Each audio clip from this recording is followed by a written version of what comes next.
Halo guys, nama saya Safira Rahmatullah dengan IPM 1210200666. Di sini saya akan menjelaskan TM 15 yaitu dengan materi implementasi kinerja dalam manajemen SDM. Yuk disimak aja dulu guys. Untuk slide pertama yang akan kita bahas adalah tingkat kinerja. Kinerja organisasi adalah pencapaian hasil pada tingkat unit analisis organisasi. Kinerja pada tingkat organisasi ini terkait tujuan organisasi, rancangan organisasi, dan manajemen organisasi. Selanjutnya ada kinerja proses, adalah kinerja pada proses tahapan dalam menghasilkan produk pelayanan ini dipengaruhi tujuan proses, rancangan proses, dan manajemen proses.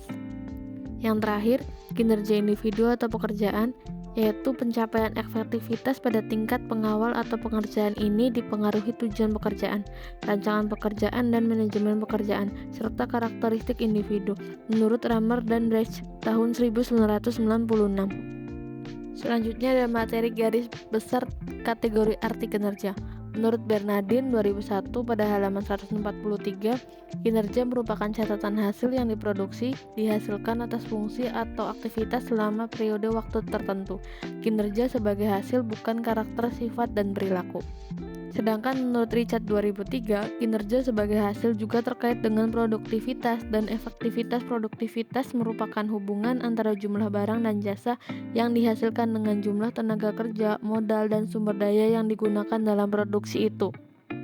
Kesimpulannya, kinerja merujuk pengertian sebagai perilaku merupakan seperangkat perilaku yang relevan dengan tujuan organisasi atau unit organisasi tempat orang bekerja. Kinerja merupakan sinonim dengan perilaku. Kinerja adalah suatu yang secara aktual orang kerjakan dapat diobservasi. Kinerja mencakup tindakan-tindakan dan perilaku relevan dengan tujuan organisasi. Kinerja bukan konsekuensi atau hasil tindakan, tetapi tindakan itu sendiri. Untuk slide berikutnya ada pendekatan pengukuran kinerja. Pendekatan ukuran standar kinerja dalam melakukan pengukuran. 1. Pendekatan personality trace mengukur kepemimpinan, inisiatif, dan sikap.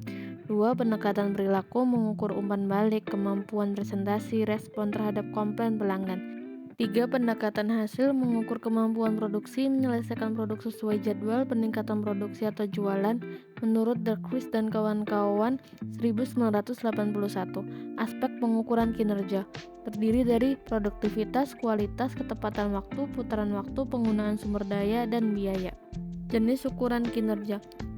1. Ukuran uang, pendapatan, pengeluaran, dan pengembalian. 2. Ukuran upaya atau dampak, meliputi pencapaian, sasaran, penyelesaian proyek, tingkat pelayanan, kemampuan mempengaruhi. Ukuran kinerja dalam dimensi kualitas meliputi kehandalan, daya tangkap, kompetensi, akses, kesopanan, komunikasi, kejujuran, keamanan, pengetahuan terhadap pelanggan, dan yang terakhir bukti langsung. Perspektif atau aspek balance scorecard dalam mengembangkan pengukuran kerja. 1. Pengukuran kerja dari aspek keuangan, biaya administrasi minimal. 2. Pengukuran aspek pelanggan, kepuasan pelanggan, pelayanan efektif. 3. Aspek proses bisnis internal sistem kontrol, pengadaan efektif, memenuhi sasaran kebijakan publik. 4. Aspek pertumbuhan dan pembelajaran, tersedianya informasi pembuatan keputusan kerja, kepuasan pegawai. Untuk slide berikutnya ada indikator untuk mengukur kinerja, ada produktivitas, kualitas layanan, responsivitas, responsibilitas, dan akuntabilitas. Indikator penilaian kinerja. 1. Efisiensi, pertimbangan tentang keberhasilan organisasi pelayan publik mendapat laba, memanfaatkan faktor produksi serta pertimbangan yang berasal dan rasionalitas ekonomi. 2. Efektivitas, rasionalitas teknik, nilai misi, tujuan organisasi, serta fungsi agen pembangunan. 3. Keadilan distribusi, alokasi layanan yang diselenggarakan organisasi pelayan publik. 4. Daya tangkap. Daya tangkap terhadap kebutuhan vital masyarakat dan dipertanggungjawabkan secara transparan. Ukuran kerja pelayanan dikembangkan menjadi 14 unsur untuk pengukur IKM.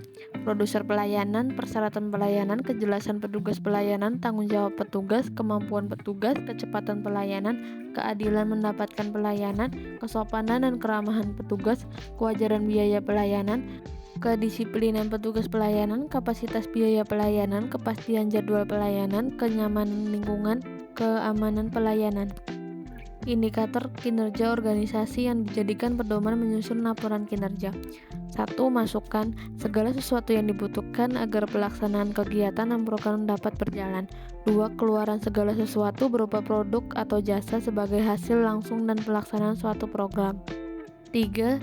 Hasil segala sesuatu yang mencerminkan berfungsinya keluaran kegiatan jangka menengah. 4. Manfaat kegunaan suatu keluaran yang dirasakan langsung masyarakat. 5. Dampak ukuran tingkat pengaruh ekonomi, lingkungan, dan lainnya dicapai dari hasil kinerja. Sekian saja dari saya. Thank you guys.